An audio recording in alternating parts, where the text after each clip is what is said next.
Hare Krishna devotees, welcome to Shloka a Day. Today's Shloka is Shloka number 41 of chapter 1. Sankaro narakayaiva Sankaro narakayaiva Kulagnanam kulasya cha Kulagnanam kulasya cha Patanti pitaro hyesham Patanti pitaro hesham Lupta pindodaka kriyaha. Lupta pindodaka kriyaha. Word for word meaning translation and purport by His Divine Grace Srila A.C. Bhaktivedanta Swami Prabhupada Srila Prabhupada Ki Jai. Sankaraha, Sankaraha, such unwanted children. such unwanted children. Narakaya, Narakaya, make for hellish life. make for hellish life. Eva, Eva, certainly. certainly. Kulagnanam, Kulagnanam, for those who are killers of the family.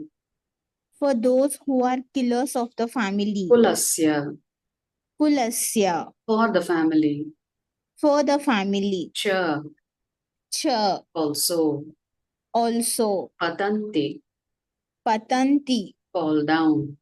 fall down. Pitaraha, Pitaraha, forefathers. forefathers. He, certainly. Certainly. Esham, Esham, of them. of them. Lupta, Lupta, stopped. stopped. Pinda, Pinda, of offerings of food. of offerings of food. Udaka, Udaka, and water. and water. Kriyaha, Kriyaha, performances. performances. Translation, an increase of unwanted population An increase of unwanted population certainly causes hellish life, certainly causes hellish life, both for the family both for the family and for those who destroy the family tradition. and for those who destroy the family tradition. The ancestors of such corrupt families fall down. The ancestors of such corrupt families fall down Because the performances for offering them food and water are entirely stopped. because the performances for offering them food and water are entirely stopped.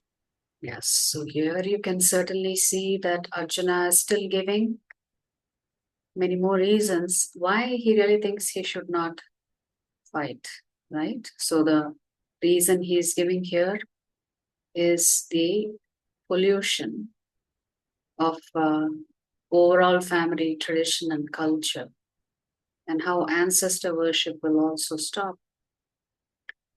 In the previous verse that we covered a while back, he was talking about how women would be polluted when all the men, try to take advantage of them. So let us see what Prabhupada writes in the purport here. Prabhupada says, according to the rules and regulations of fruitive activities, there is a need to offer periodical food and water to the forefathers of the family. So this is what is called a Shraddha ceremony. So if we don't have parents, then usually it is the son who performs this particular ceremony.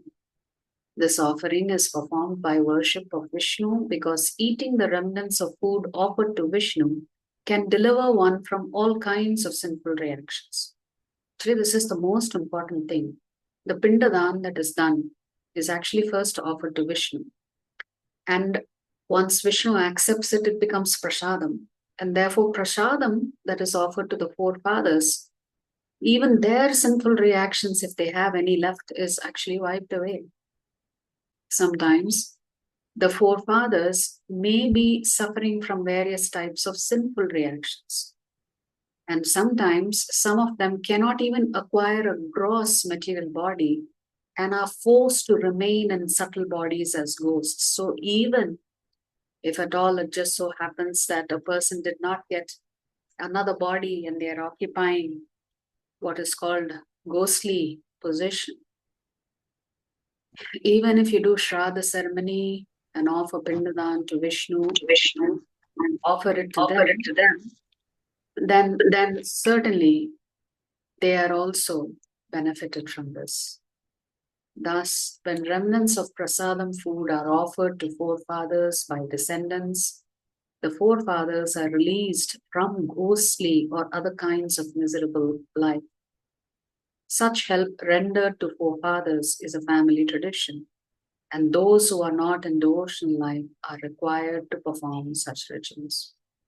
What is Prabhupada saying? This particular ritual has to be performed by those who are not practicing Krishna conscious devotees.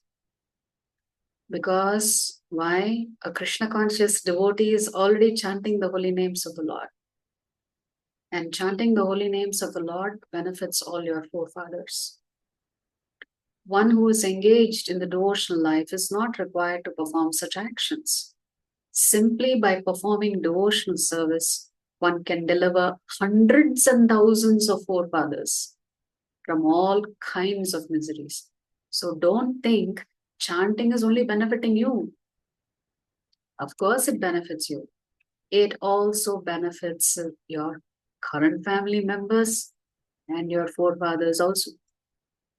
So Prabhupada references this very familiar shloka in Srimad Bhagavatam 11th canto, 5th chapter, 41st shloka. Devarshi bhutaptanranam pitranam nakinkaro nayam rini charajan sarvatmana yasharanam sharanyam gato mukundam parihritya kartam.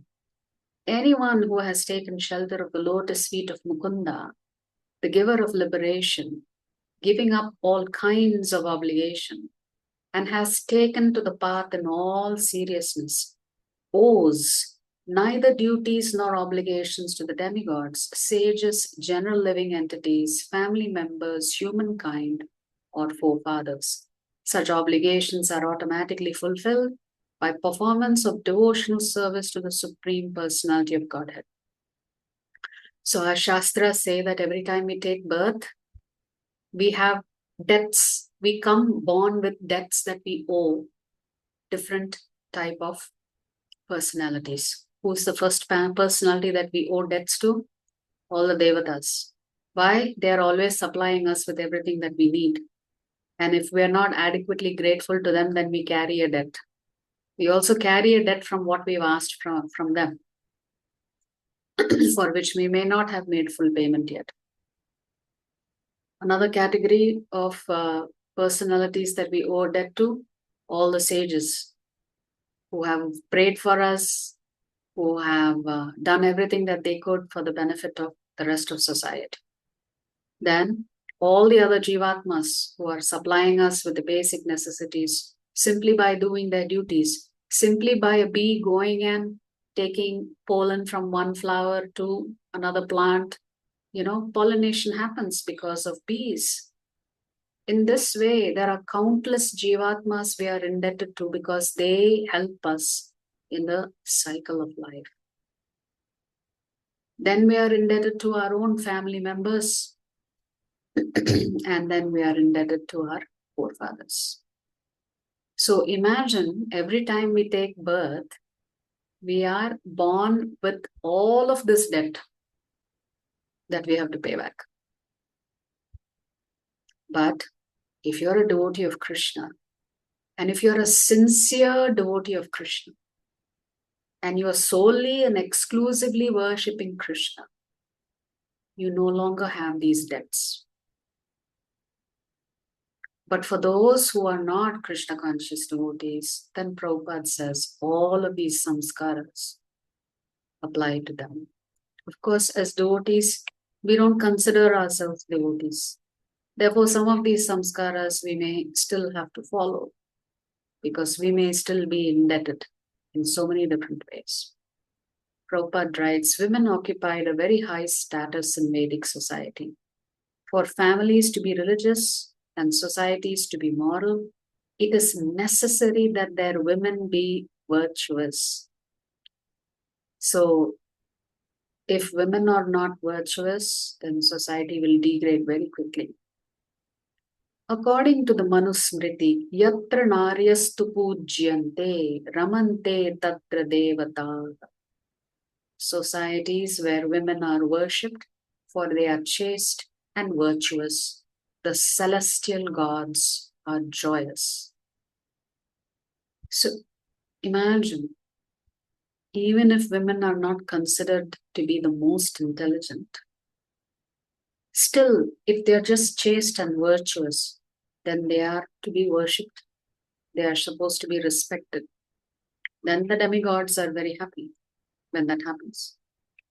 Arjuna became concerned and started comprehending what would happen to the society in the absence of guidance and protection of elders. The women of the family may get misled. My apologies, this is not Prabhupada's purport, this is from another paragraph. Therefore, Arjuna said to Sri Krishna that if the women of the family turn towards immorality and commit adultery, they would bear illegitimate children. This would not only destroy peace and happiness of the future generations, but also deprive their ancestors of their Vedic rights. Family traditions will be abandoned, and the welfare of society will be at stake. So you can see how deep Arjuna's concerns are running. He has thought far ahead into the repercussions of this one aspect of fighting this battle can have repercussions way into the future. Not just the immediate future, but way into the future that would affect the grandchildren, the great-grandchildren, and the future of society. So certainly you can see that Arjuna is very, very compassionate. He does not want to set the ball rolling for something that could become completely uncontrolled into the future, for which he feels he will be solely responsible and accountable. So this is a genuine nature of a devotee who does not want to cause any more harm than is necessary to protect society. If you like our videos, please subscribe to our channel and turn on the bell notification. If you'd like to join our classes every day, please check the details in the description section of this video. We look forward to serving you.